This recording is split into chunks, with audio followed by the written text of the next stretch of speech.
Hey everyone, thanks for watching this video. So this interview ended up going longer than what we could put in one video. And so as with the last interview, this will be divided up into two parts. And so you can find links to both parts in the video description so that when both of these have been released, you'll be able to find both videos in the description below.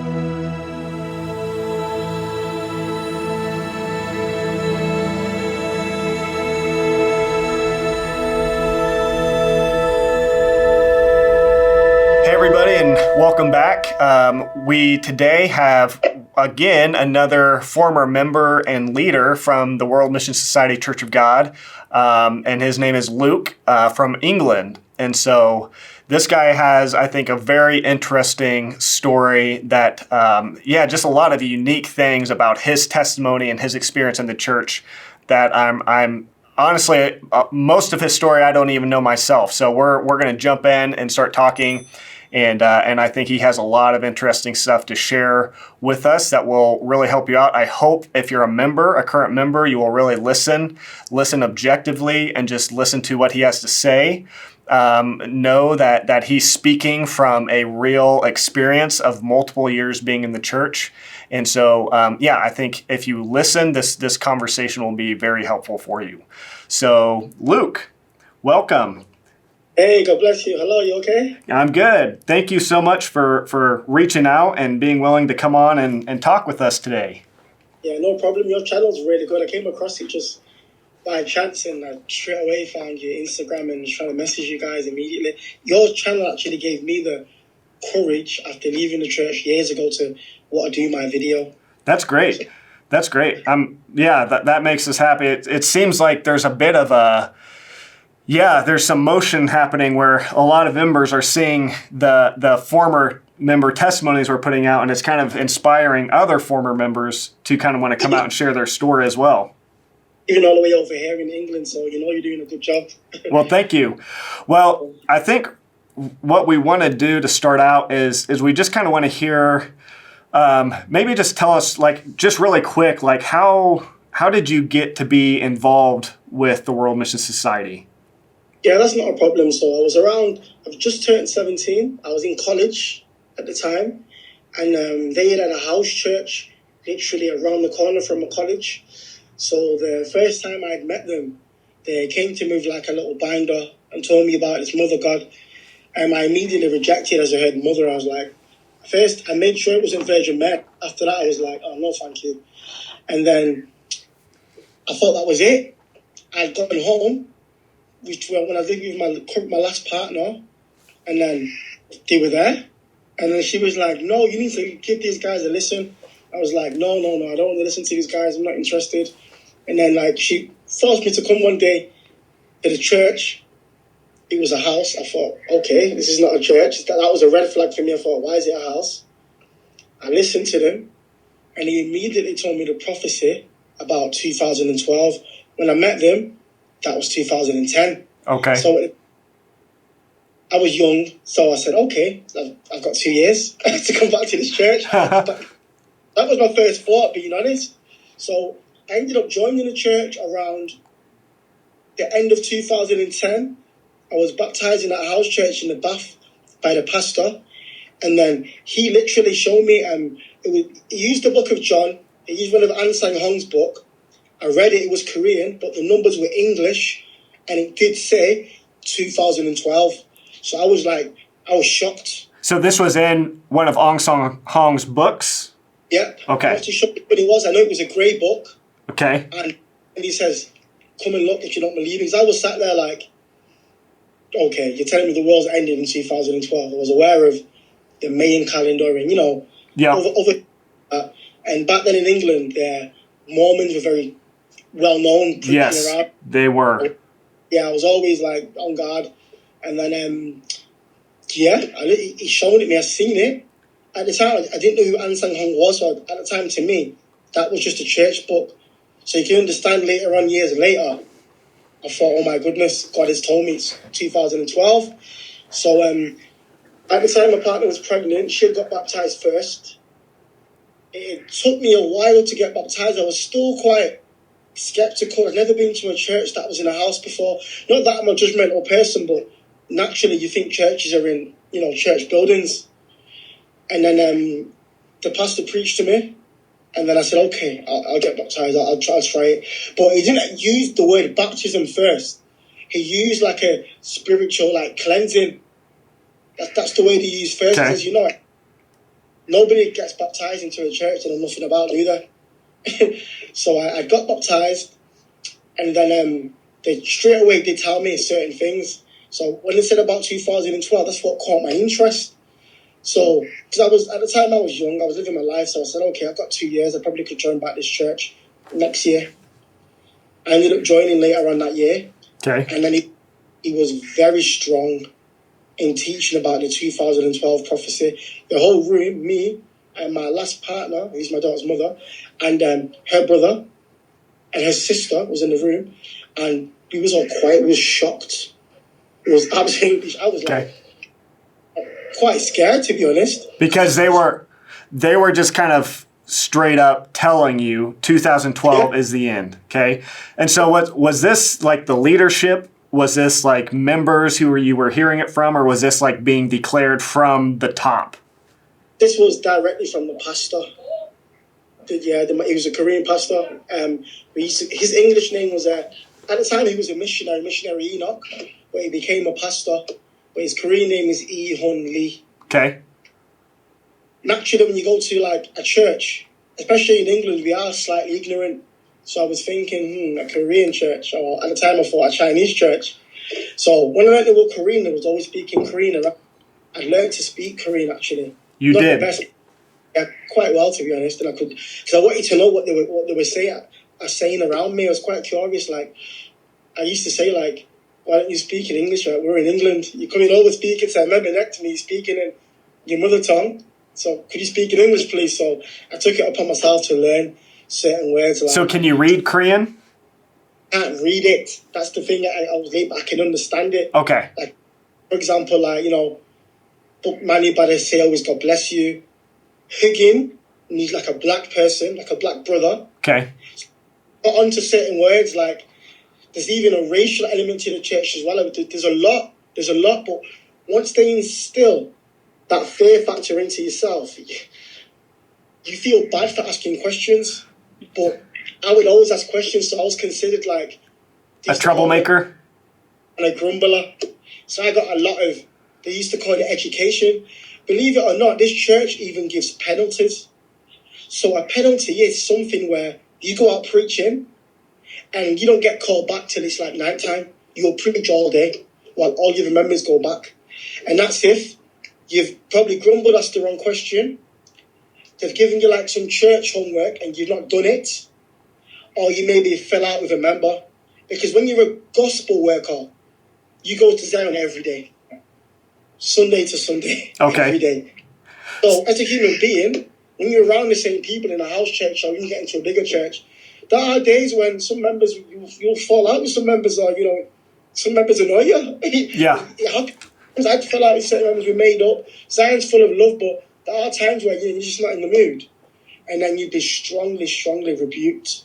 Strongly. But anytime the pastor gave a sermon and I didn't agree, I wanted to question, I'd be the one to ask, like, that verse is not really, it's not really saying that. I can't see Tuesday worship, Friday worship in the Bible. You show me Numbers, Old Testament, and you're telling me Jesus Christ did it, but their answer was, oh, mother said, and mother's the Bible. Okay. So correct me if I'm wrong. Were you there? Did you mention the Sabbath that you struggled with? I did struggle with the Sabbath quite a lot, to be honest. Just like the biblical basis for it? The biblical basis for it, and it could have been the way they explained it as well, but I struggled even more with the Tuesday, third day worship. Like, I must have studied that sermon 1,000 times, because if I'm teaching somebody, before I teach it, for example, to you, I have to believe it myself. Yes, exactly. Understand. Otherwise, I feel like I'm a hypocrite. I've got blind faith. Yep. And they hate about me that I'd question. And the Korean pastor, sometimes they like to hide. I'd go to his office and I'd not. Oh, pastor, I'm struggling with this. Oh, why don't you ask one of the other members, I'm like, oh, you did the sermon. You know what I mean? So I was very forward, so could you explain it to me? And then he sometimes explained certain things. Sometimes he would hide to the point where after a worship sermon, he would leave the sanctuary so fast. To avoid your questions? Yeah. Wow. You wouldn't see him till the next morning. Wow. And he put a lot of stuff on some of the other deacons or his wife, who was the deaconess at the time. Okay. So I became a member permanently in 2010. I was in college. There was other people, I won't say their names, who dropped out of college just so they could preach the gospel, to the point where there was a story one day when one of my close friends, we was at home. There was a big storm, and she ran back to the church because she thought Father was coming. That's how paranoid. So you're saying pretty much from the get-go, from the very beginning, they began to instill, like your first experience with the church was that they were instilling fear. And they were like, the whole basis even of getting you in was largely based on them scaring you into following what they were teaching. Is that kind of what you're saying? Yeah. Okay. Sorry, continue. Yeah, well, I'm just curious, like, while we're kind of close to the subject, the 2012 stuff, like that to me is fascinating because, you know, you're one of many who I've heard that from, and many members. What's sad is that many current members today are completely unaware of this. They're people who have joined the church within the past couple of years. They know nothing about this, and so this is a big thing that they need to be aware of. That just less than a decade ago, the church was prophesying dogmatically that the Father was coming back in 2012, and so I think. Maybe before we started recording, you mentioned that this is something that they said. You mentioned something about like either this is going to happen or the Bible's not true. Tell us about that. Explain what the context was where that was told to you, and kind of talk about that. Correct. So they have something in Korea called the General Assembly, where all the Korean pastors, they go back to Korea. I think it's for around a couple of weeks. So when he went in 2011, my pastor, he came back. He did like a preaching, or they call it like an education, with all the leaders and gospel workers. Only the gospel workers and leaders can join this meeting. So he came and my pastor, he was quite powerful, strong and direct. So he said clearly, brothers and sisters, please listen. If Father does not come, 2012, the Bible is wrong. I was like, wow. I heard like members crying, the Korean sisters, some of the local members were in tears, like, wow, we don't have long. He said it so clear. Wow. And, we wrote it down also, like as proof. So even in some members' book, they would have like 2011, 2012, end. So I want to know, like, you were convinced, though, right? You were convinced then, like 2012 was the end in your mind. It was coming. So, go ahead. Yeah, he did a study. I can't recall the study. I remember him using the book of John quite a lot, and the book of Ezekiel also. And he got some numbers. He worked it out, and when he calculated the number, it did come up to 2012. Okay. So when he gave me the education, I was shocked. Okay. It's interesting that you kind of mentioned that Mormons and I think other groups, I think maybe Jehovah's Witnesses and other groups that really, it's always should be a red flag when you have people setting dates. Like when there's a specific date set, that's almost always a fruit of cult groups, of false groups. And so tell us, when 2012 came and went, I want to know what was going on in your mind. Well, January 1st, as soon as 2012 came, I was worried, I was scared. At the time, my partner was pregnant with my daughters, And we would pray like, oh, if we just get to even see our daughters, please, father and mother, like we'd be so happy and blessed. So when January 1st came, I went to the pastor and I says, well, now it's 2012. And he says, oh, they have something called, have you heard of the sacred calendar? I haven't heard of that. Yeah, that's what he used. I think it may be the Jewish calendar. I'm not too sure. Okay. But we call it in Zion, the sacred calendar. And that's how they work out, like the Passover is like the first day of the 14th day of the first month, I think it was. Okay. But sacred calendar works out to be April. So in their sacred calendar, when it's January 2012 in a normal calendar, in Zion's calendar, it's not 2012. So I waited for like that calendar, and it fell on the third day worship. He gave a normal sermon, and then he said, I've got an announcement. Passover 2013 is coming. I was gobsmacked. I was lost for words. I thought, we did all this work in 2012. We had this movement called I Have Already Come. And I was like, I quit my job. I know some people that took out loans. You had quit your job? Pardon? You quit your job over it? Yep. We were told directly that we don't need to work. Wow. Myself, all the leaders were told, team leaders, group leaders, deacons, oh, you guys don't need to work. You need to do the gospel work because Father's coming very, very, very soon. So we thought, we don't need it to go into savings and we'll get by. And when he said that, I was sat at the back of worship at the time with some new members. I couldn't even function to speak to the new members. I was so angry. I looked at my at the time, because to keep the brothers and sisters separate. She looked at me like, what just happened? Yeah. Wow. Because we had some people in the room saying, oh, amen. Because in Zion, the Church of God, there are a lot of robots that help themselves.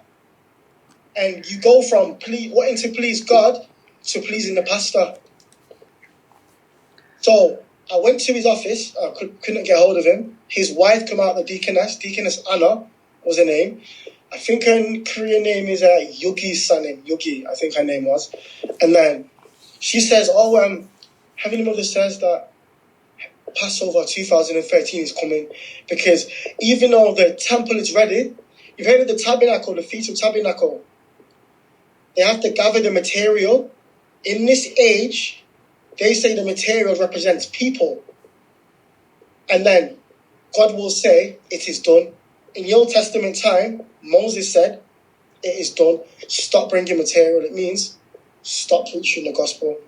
So I said, okay, why are we still preaching this? You said Passover 2013 is coming. Like, what's going on? She said, Mother said that now the temple is completed, but now it's time for a temple inspection. I was like, what? So they gave a sermon like, once you build a building, like build a house or build a hotel or anything, once it's complete, there's a temple inspection.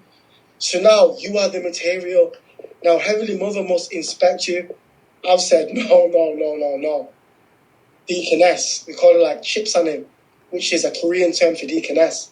I said, the pastor told me the Bible is wrong. So what is this now about, this completion? I don't understand. Like, you need to help me to understand. But because your faith is so strong and they keep you busy taking care of your members and preparing for, it's called like a presider, where I was a person where I would, before the pastor comes, I would sing the new songs and I would do like opening prayer or closing prayer at the time. And so you're so busy sorting out things, sometimes you don't have time. To think. Yeah, to think.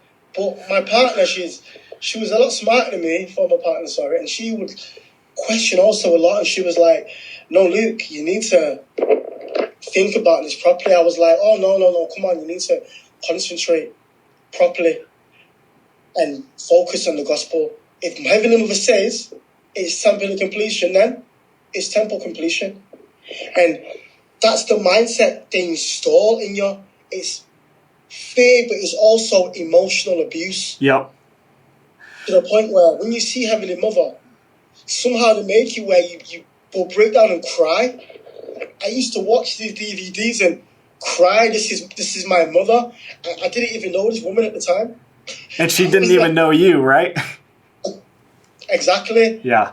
So basically what you're saying then is that for a couple years, they were very confidently saying 2012, Father's coming. And if it doesn't happen, it proves the Bible's wrong.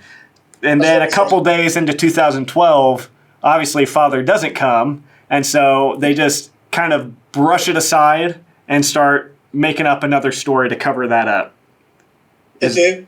To make you feel uncomfortable to ask questions, and other brothers and sisters, other leaders begin to whisper like, oh, that brother, he's got, can you see me? Yes, I see you. It paused for a second, but we're good. Yeah, sorry. They'll say, oh, that brother or that sister, he's got weak faith. He's questioned what Heavenly Mother said. Heavenly Mother said that now 2013 will come because she's God. Okay. And she's the Bible. That's what they say. Mother is the Bible. How dare you question Heavenly Mother? Are you God? So basically, it's like anything goes. Like, they can say anything and just later on change their story. And so it's like there's really no solid foundation to know what's true, what's not, because, I mean, this is something, again, as we're talking about this, like for members watching, like this is something that people should think about, that it was being dogmatically taught that 2012, that was when Father was coming. And when that didn't happen, they just immediately changed it and like, well, here's a different story to explain that. And they kind of just brushed it aside. Well, the thing to consider with that is how many other things are they dogmatically teaching you today that like, well, these things may or may not be what they're teaching in a couple of years. And obviously there's things like that, you know. I don't know if you watched the video with Jeremy Burgos, the first member that we interviewed, but he talks about and pulled up, there's this thing, I can't remember what it's called, but you can go back in time basically on websites and you can see where on the official World Mission Society Church of God website, there used to be the information on there about Ong Song Kong being born into a Buddhist family and all of that. And now... I tell you that now, that's in the sermon books now. Oh, is it? Okay. I don't know about America, but in England, is it sermon book 3? I think the presentation may be called, it's called The Root of David. And they say for him to be the Christ, he must have no genealogy. I forgot how they connected it. Okay. So, An Sang Hong is born from a non-believing family. Okay. So I might be wrong, but I'm pretty confident that here in the States, at least most of the members I've talked to, that's something that they try to cover up here. They try to cover up the fact that he was born into a Buddhist family. I think I could even pull up websites and they don't have that information on there, although they used to have it. They used to have that on there. They used to acknowledge it. I think now they try to hide it. And I could even be flipping that back. I don't know. Yeah. But all that to say, it's a very faulty, shaky foundation that this is all based on. The things that they're dogmatically teaching you today, they might change tomorrow. And so what can you really know? It's really, really dangerous and bad, because there's times where we'd be in the room, like an education room where only gospel workers could go. And this is how strict the church was. If you got to that room late, the pastor would lock the door and he would say, those who were late to the kingdom of heaven, and it would use the parable of, is it the 12 wise virgins or the 5 wise virgins? Yeah. He said, couldn't enter. He would lock you out of the room. And when I was in there, the room would be quiet. He would literally point at the calendar and count, like, for example, now it's October. We don't have long. Father's coming 2012. And he would be like, do you want to be burned? Can keep a straight face. And he would ask us that straight, like, do you want to be burned? We'd be like, no, Pastor. Then you need to come Zion every day and preach the gospel. Wow. Otherwise, you will go to hell where the fire never burns out. That's what he would say. How terrible. How terrible. The room was quiet. So obviously it sounds like probably for the majority maybe of your time in the church, you struggled with doubts. You wrestled with doubting and questions. Kind of tell us what kind of pushed you over the edge. What doubts started to form? What questions caused you to eventually say, okay, I can't do this anymore. I'm leaving the church? Yeah, well, one of the things that kept me in the church as well was I did have love for Heavenly Mother. I really did. Like, I really, believed in her. They have, a form where you can write letters to her. Obviously, I'd met her twice.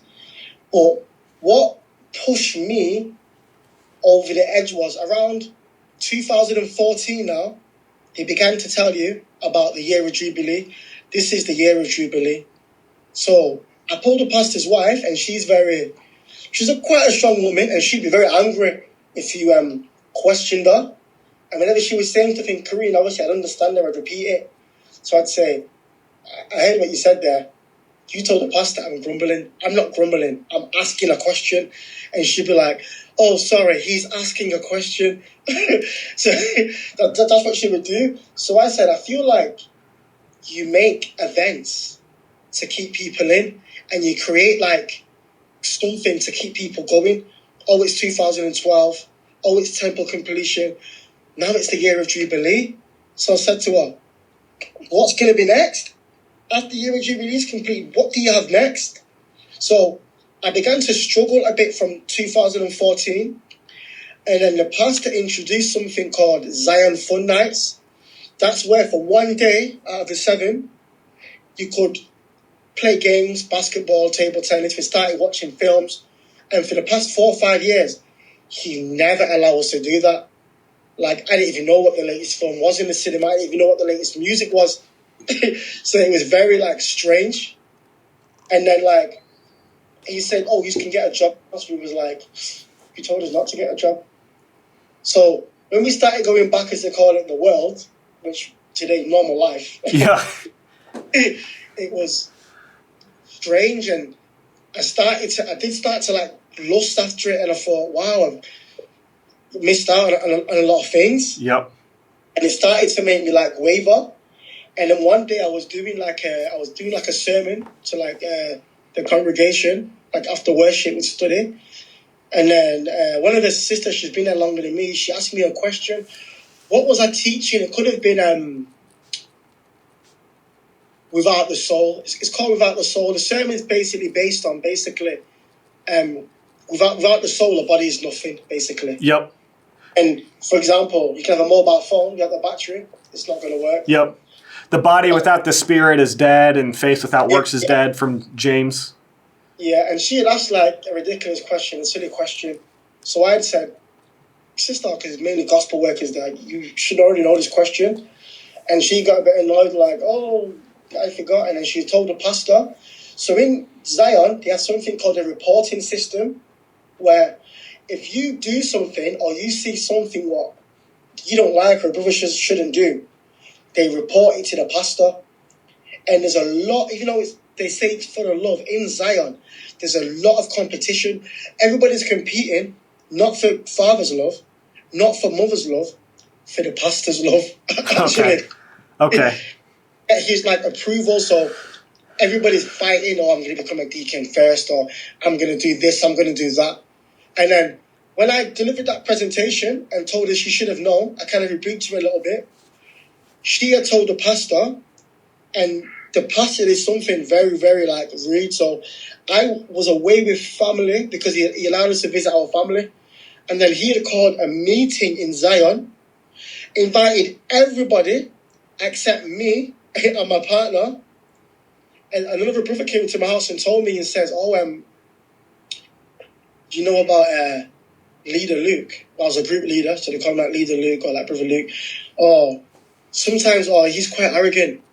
He walks around he owns Zion. They were saying this about you? Yeah. Okay. And he says, but while I wasn't even there, and if he's not careful, his name will be blotted out the book of life, and he can't be 144,000, and he can't go to heaven. And he used a fearful example. I forgot something to do with physical prison and heavenly prison. And they said also, please learn from his mistake. So when I found out about it, I was quite annoyed. So I said, if I've done something wrong, or if should have been not as strong with my presentation, then why can't you just sat me down and told me? I've been in this church for so many years. Why can't you tell me? Oh. So basically so was this the pastor, like kind of the leader? Yeah, the pastor. He was kind of going behind your back and basically communicating to other people that you were going to hell? Is that? Exactly. Wow. Exactly.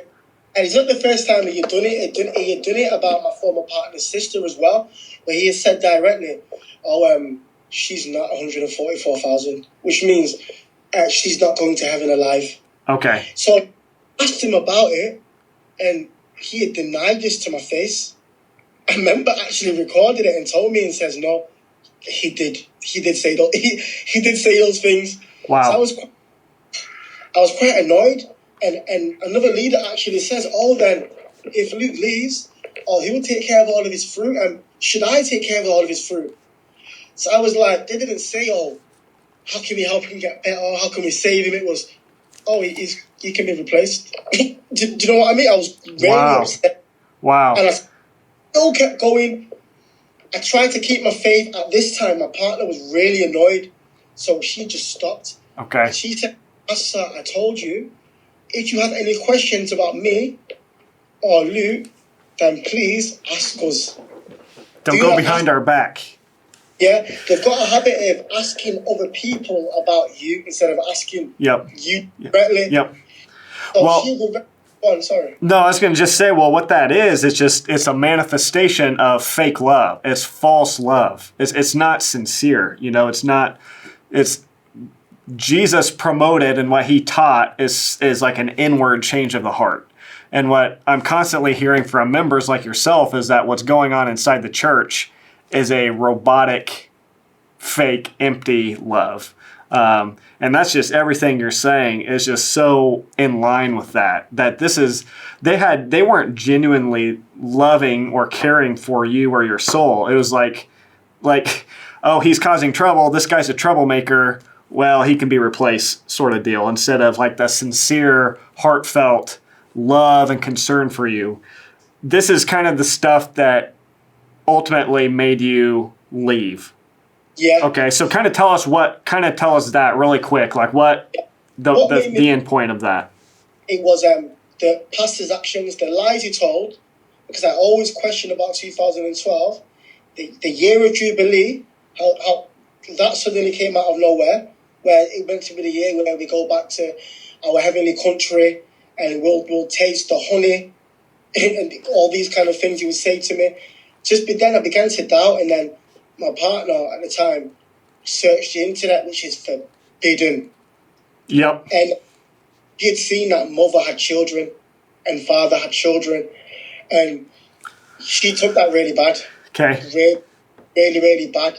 And I was in a meeting, even in front of me, the pastor's in a meeting about my partner at the time in the church, and said those who are close to her will not be saved because she is eating from the tree of knowledge of good and evil. I was sat there like, wow, are you telling me I should leave her? Should I move out? And then we asked directly, because she said, if Heavenly Mother is God, and she's only come because she's God, why is she indulging in worldly stuff such as sex? And not once, clearly more than once, if she has 3 children. And then you've been told that one of the mother has pastors that follow father, and women that call gwansanims, they're allegedly her daughters. Apparently general pastors related to her as well. I'm not too sure if it's true. But you'd ask these questions and they wouldn't answer. And they kind of alienated us for a little bit.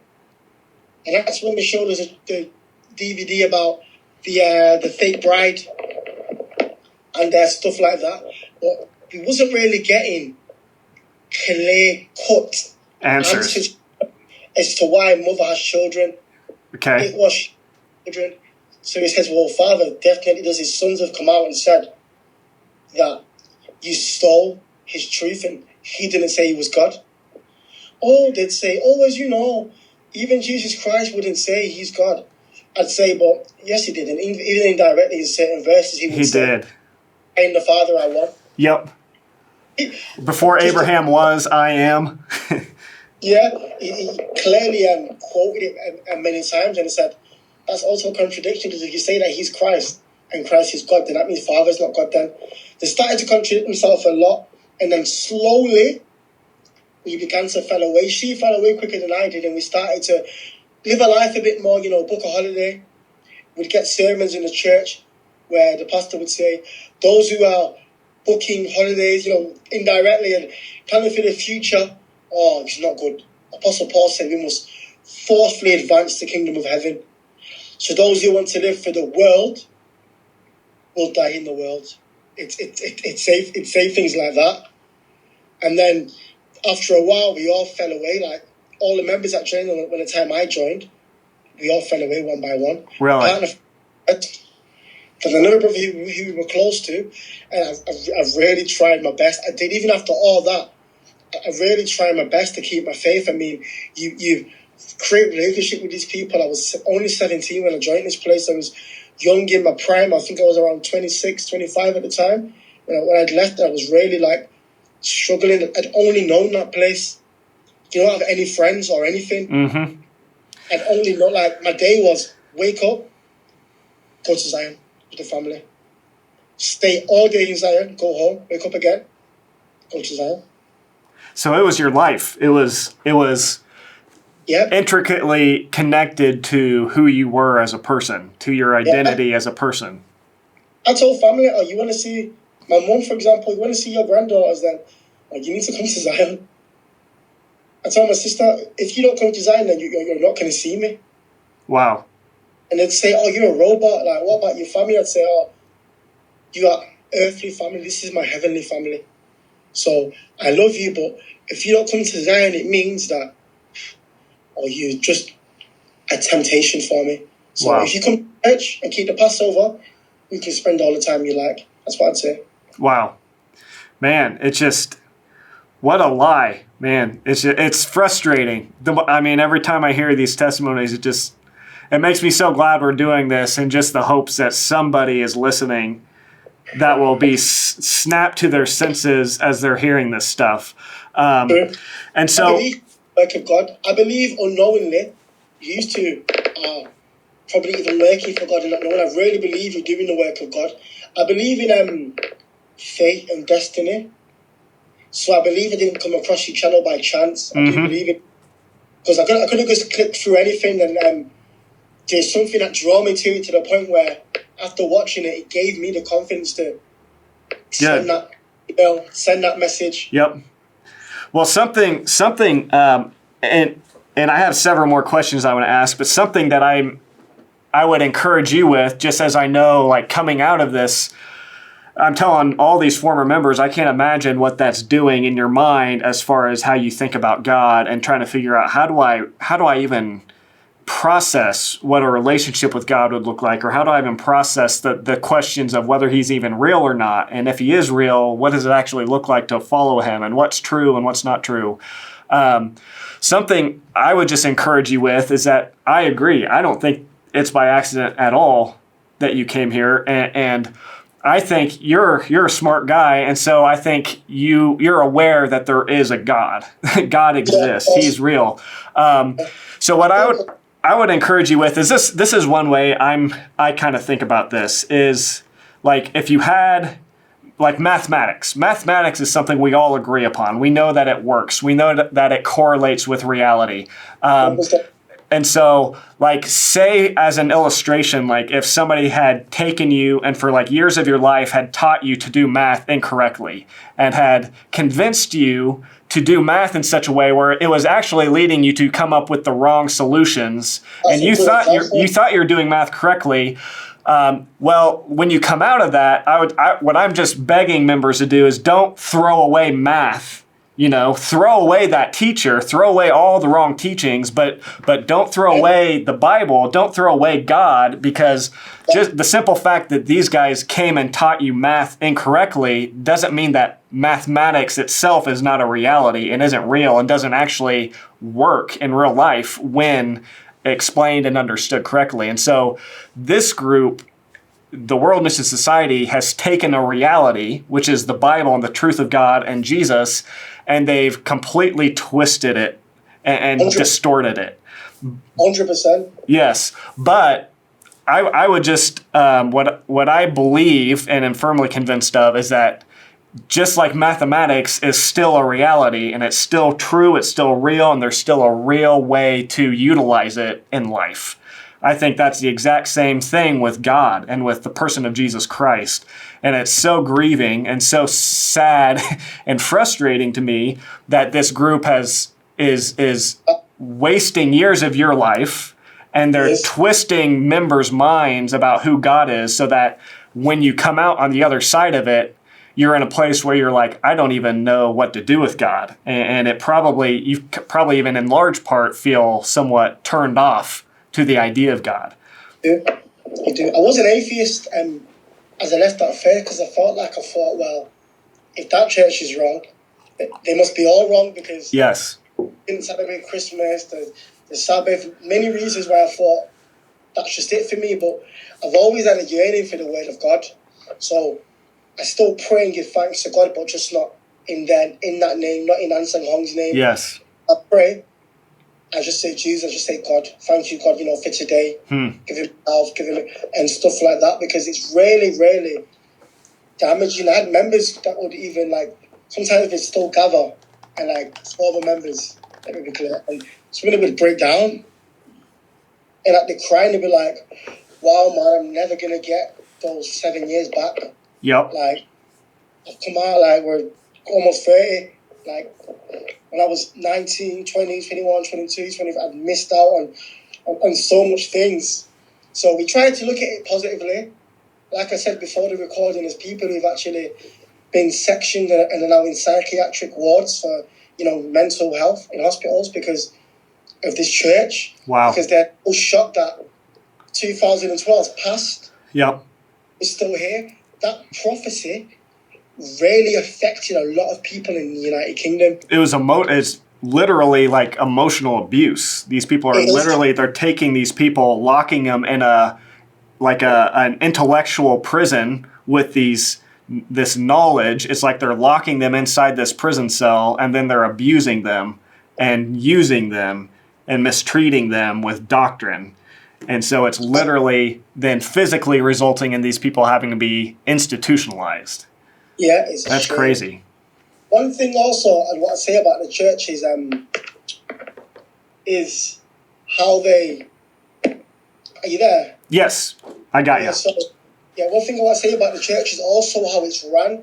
I was in the church for many years before I became, you could say, promoted. I only became promoted in the church once I started to give them more money. Because I do my normal tithes and offerings, and you got another offering. It's a brown envelope where it says offering for Zion for around the world, or X, Y, and Z, wherever. As soon as I started to give personal money directly to the pastor, all of a sudden, Brother Luke, would you like to do opening prayer? Would you like to become a group leader? Wow. So what qualified you for leadership is the amount of money you are giving, which just shows how the foundation of this church, what it's based upon, is not upon the grace of God or the merit that God gives us in Jesus and the blood of Christ, the work he did on the cross. The merit is in what we do, what we bring to the table, rather than what Christ has brought to the table for us, which is the true gospel. They make it all about you do your part, you put in your time, you put in your tithes, and the more you do, the more blessing you'll get, which is it's just, and I've said this over and over, but it's everything that it's an absolute clearest, most flat out way you could contradict Romans chapter 4, where Paul says that God gives us salvation, he gives us blessing, he gives us favor as a free gift. And then he even goes on to say, if somebody, if somebody works and you give him wages for that work, it's not counted as a gift, but it's his due. It's a transaction.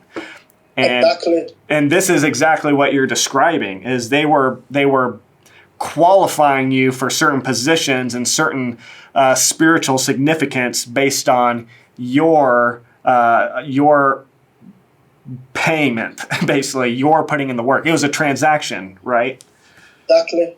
To the point where I ended up saying to one of the other leaders there, I said, "Oh, Deacon, Chip's on him. I feel like I'm paying for this blessing. Like I'm preparing opening prayer for worship and all the new songs for the presider, but I feel as though I've just paid for this." He was like, "No, this is Heavenly Mother's blessing. Like she chose you." So I said, "Why didn't she choose me earlier or before?" I was like, "I've been here from the beginning." You said you met Mother. Twice. Can you describe that experience? And basically what I'm wanting to hear out of this is like, I want to get from you, okay, it's crazy to me that this Korean woman is believed by so many people that this is God, like with no evidence. Okay, and I know what members say when I bring that up is, well, you're just being like the Jews who asked for signs, and that wasn't, Mother came to fulfill prophecy and not to do miracles, and which is a total cop-out. It's a complete cop-out, because Jesus came to fulfill prophecy, but he was constantly doing things, performing signs, even just his unique moral character that was proving that he was God. Everything about Jesus's life, both then up till 2,000 years later, it's like you can look at it, you can examine the evidence, and you have to say, I don't care if you're an atheist or a Catholic or a believer or whatever, you have to say, this man, Jesus, is unique. There's something, like even secular people say, like, this is the greatest moral teacher of all time. But so what's crazy to me is that people will just give their entire lives to this woman, this Korean woman, and she has done absolutely nothing to give any evidence to point people to the idea and to prove that she is God. So what I want to know is, like, what was that experience like? And in that experience, was there anything in you that's like, oh yeah, she's God, she must be God? Or was it more like when you met her, did it produce any questions or doubts about, like, is this woman really, like, is this really God? Yeah, let me explain. Before I go on to answer that question, let me give you a quote from a former member that I brought to the church, and I tried to teach him about Heavenly Mother. He said to me, he looked at me and he said to me, "Leader, either she's God or she really thinks she's God." So let me answer your question. Before you begin to learn in detail that Heavenly Mother is on this planet, Zahng Gil-Jah, they really bottled you up. You fed a lot, like you could say you seasoned a lot. And then they teach you about a presentation called the Heavenly Wedding Banquet. Is that Matthew chapter 25? Somewhere around there, that sounds right. Yeah. And they teach you about another topic called Jerusalem Mother. And they brought you up about, if there's a father, there must be a mother in heaven also. So at the time you're thinking, okay, mother's in heaven. And then they say, no, she's on this earth. And you have to watch a DVD. So when you watch this DVD, there's so much emotional abuse in this DVD that you commit sin against your mother in heaven. How could you? Now mother is old and she's on this earth. Look at her. And they show you a picture, and members going to visit her and how she struggles and wakes up at 5 a.m., which she doesn't. And how she prays for us all by name. Didn't know my name.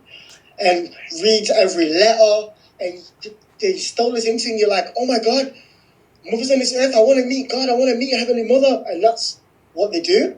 And I was really upset that the first visit I missed out on. And members who came later than me got to go. And I honestly believe it was because I was black.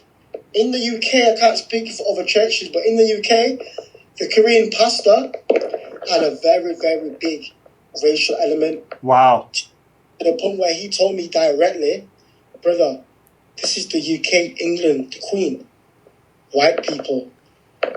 If we show a DVD to the members around the world of Manchester Zion, because the UK Zion is predominantly black, by the way. Okay. It looks like this is the Church of God in Africa, not the UK. So when the white members come, we need to put them at the front, to the point where they would literally put a member in front of you, showing up when people are praying. They take a picture so they can send it to head office. That's what they do. And getting back to the point, by the time you've watched this DVD and studied so many topics, they make you do believe it. It's hard to say, but you do believe it. You do believe, okay. So when you met her, you kind of briefly just mentioned that she didn't know your name. So you get a name tag, and that's why I said, why have I got a name tag? I thought Heavenly Mother knew all about me. Didn't she make me a group leader? Like, I don't understand. Oh, well, Mother came in the flesh and has put on sinner's clothing, so that's why she needs the name tag. They say, even angels from heaven, they come and they look at Mother and they feel sad for what we have done to her. Wow. That's the easiest they say. Oh, man. It's terrible. They say, didn't Jesus Christ, didn't he use the toilet? Because he's in the flesh. Did he get tired? Because he's in the Mother's tired now. But Jesus knew people's name. I mean, the woman at the well, who wasn't even a follower of him, who was an adulteress and had multiple husbands, and was in the eyes of religious people was just a sinner of sinners. He knew details about her, and she went after her encounter with Jesus. She ran back and said, like, I just met somebody who knew everything about me. Everything I ever did is the thing she said. And so Jesus, again, this just goes right back to Jesus proved that he was God. These members can say all they want. Well, Mother came to fulfill prophecy. She came in the flesh. Well, Jesus came to fulfill prophecy. He came in the flesh, but he still knew details about people. I think it was Philip or one of the disciples before he met Jesus that it talks about, I think in the Gospel of John, that Jesus saw him under the fig tree or something like that. He saw him under the tree before he even met. And Philip was like, wow, you know this about me? Like, you must really be the Christ or something like that. And Jesus says something to the extent of, like, there's more from where that came from, is kind of the implication he gives. Heavenly Mother can't tell you anything about you what she's not already received from the pastor. When you become a leader in a church, you then know that a lot of information is sent to, they call it head office, where Heavenly Mother is, or Zahng Gil-Jah, and that's how she gets all your information. So she knows about you because she's being told. If you're the leader, 9 times out of 10, you told her. Yeah. So that's how she knows. Okay. So did that bother you? At the time, straight away, it didn't. Okay. Once it abused you, like, don't you know that Mother is tired and Mother will stay awake to greet all the members that are coming from the UK, from the USA, from Nepal, from Africa, from this place and that place. And you focus on her, but you only really see Heavenly Mother when there's a picture or at dinner time. She'll speak. Apart from that, you get a one-to-one where there's a translator, and you probably get, I think it's a maximum of 2 minutes with Heavenly Mother. Okay. And so you can't ask her too much. And to be honest, you don't know if what they're translating is actually what you're saying as well by her answers. Yeah. That's why I learned Korean and make sure that what I was saying was actually going to her. Wow. Okay. Yeah, I've met Zahng Gil-Jah. The second time was a lot more personal because that's when I had just left. And she'd phoned me. I got a random call. And I heard, hello, my son, Luke. Of course, it was at the time Mother, so I was like, I was sleeping. Time difference. I said, oh, wow, Heavenly Mother, like, hello. I didn't know what to say. She goes, oh, please come back to Korea. Please come. I will get your ticket. You, and I won't say their names, 3 of her brothers, please come. Because we had left because of things with the pastor and because of what I explained before. So she said, please come. And that was the 69th. No, sorry, that was the 70th overseas meeting group. There's only been 2 more after it from what I know. So that was the 70th overseas meeting group that I went to. And I went. And this visit was very different. Different because I got to spend a lot more time probably around then, probably because I refused to do certain things where I said, I'll come, but I'm not coming to listen to the same sermon 5 times. Yep. Because the brain. And I said, so when I came, I said, I got there and I was like, I might go back. And they were like, why? I said, because it's just weird. Like, if Mother's God, why is she calling me now? Why is it took for me to leave for her to call me? So they took me to like this room, which is like her office, where she comes through like the wall. There's obviously like a door on either side. They tried to make it like, play music. And then They played music? Yeah, they play like, they call it new song in the background. Okay. And my son, sometimes we need to spend time in the world and come back. And she basically blamed everything on the pastor in Manchester. Everything was his fault. He was blocking me from you. So I said, your God, how was he blocking my letters? How was he blocking certain things? Surely he can't block my prayers. He could block me physically, Yeah. but not spiritually. And she goes, oh, yes, that's why you're here now, like beating around the bush. I actually saw Heavenly Mother fall asleep in worship.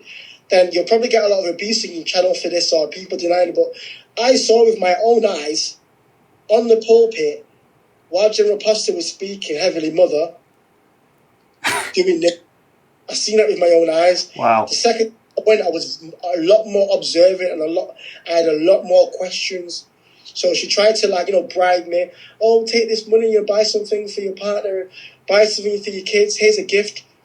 One of the gifts she gave me was a gift what another member had given her when I read the back of the gift. She made me feel like she got out of her way to buy me a gift. No, it wasn't. It was a gift that you probably get from all these churches around the world. You probably don't even look at or care for. And you just threw it to me. I was shocked. So wow. That visit, so I still had a bit of faith. So I'd come back. So I attended probably 3 worships after that in the UK. And the pastor says, oh, Brother Luke, are you ready to preach? I said, what? Oh, you came from Crewe, you met Mother again, right? I said, yeah, but please believe it, I'm not ready to preach. Preach against her, maybe. Yeah, exactly. I said, I've still got, a lot of things. And I felt like saying to him, like, if you knew what she told me about you, then you wouldn't be saying that to me. Wow. You put all the fault on the pastor. And the first time a brother who is my fruit had to get sent home because he had suffered a institutional psychiatric attack on the trip.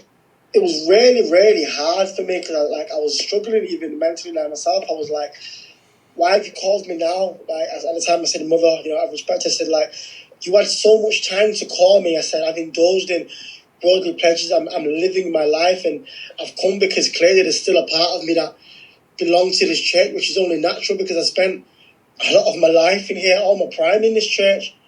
So it was hard. So somehow, only God knows, she managed to convince me and another brother a little bit when I came back. It's only when I came back to England and the pastor was doing the same things that I left permanently, because she had told me that she's going to deal with the things he's doing and sort it out. And she didn't. And then 2018, I got a call from, this was the London pastor, and he said, oh, Brother Luke, please come to Zion. I was like, oh, why? He said, I've got something to tell you. I says, well, you can tell me over the phone. And why are you telling me, why have I got to come? So I went with another brother, and he said, Pastor Enoch has been blotted out the book of life. I was shocked. That means being kicked out of the church. I was like, the pastor, the Korean pastor. Was this your pastor? Yeah. Okay. He's been kicked out of the church. So I was like, why? They were like, oh, he's been robbing Zion. We knew for a long time. So I said, if he's been robbing the church, didn't Heavenly Mother know? Like, this would make, I said, do you realize this is making me feel even more worse, more angry now? I'm thinking maybe you shouldn't have told me that. Yeah. It was like, no, we knew, but we was waiting for the right time. As I like to use the, right. deal with him and his wife. So I said, but he caused a lot of issues. Me, my former partner, all my other brothers, we left because of how our treatment by him, his racist treatment, his emotional abuse, and the fear he put into us. Why didn't Mother stop it before? Why did it took for him to rob yous, if he really did rob them, which I don't believe, to be honest, for you to now say that? They're like, oh, we're sorry. Oh, please feel free to come back to Zion anytime you like. We really want you to come back. We miss you. Members who alienate me were like, oh, we're so sorry. We just decided to follow the pastor. So I said, that goes to show you've got blind faith. You followed the pastor. I said, I questioned everything I did, and that's why he wasn't very fond of me, because I wasn't going to just do it without thinking through the explanation. And he hated that. He used to get angry about that. So it made me become atheist even more, because I thought, he's robbed the church. He's been taking tithing offerings. I thought, it's shocking to the point where, I won't say their name, a former member, no, 2 former members received in total maybe around $8,000 each from the church because of what the pastor was doing. He was taking money from a lot of us. That's why even if that church sees this video, if anybody should be doing any suing, it should be me. But we've let a lot of it slide. If the only thing I really want back, what I can't get back, is my time. Yep. What I put into that church, I really, we gave our whole life to that church, and what they've done is it's horrible. I wouldn't wish it on my worst enemy. Yep. I remember members sat in there they were shaking when they give sermons about, if you don't bear fruit, you can't be saved. You're a bad tree. How can a bad tree bear good fruit? And there were certain members who they couldn't bear fruit, didn't bear any fruit, and they would literally cry and not eat. They'd fast for days. You'd see them lose weight because they thought, oh, I'm not going to be saved now because I've not bore any fruit. Wow.